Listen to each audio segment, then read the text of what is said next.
కలియుగ వైకుంఠపురి సిరిగల వెంకటగిరి ఏరి కోరి గిరిపై నిలిచినాడు శ్రీహరి. నారద మహర్షి, యాగ ఫలితాన్ని త్రిమూర్తులో ఎవరికి అందించాలో సెలవివ్వండి.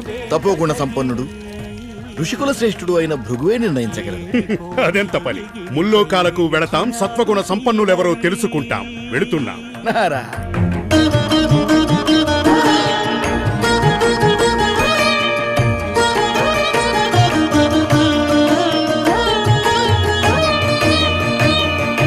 బ్రహ్మలోకమున వీణానాదలోలుడైన ఆ బ్రహ్మపై భృగువు ఆగ్రహించెను. పూజార్హత లేకుండునట్లు శపించెను.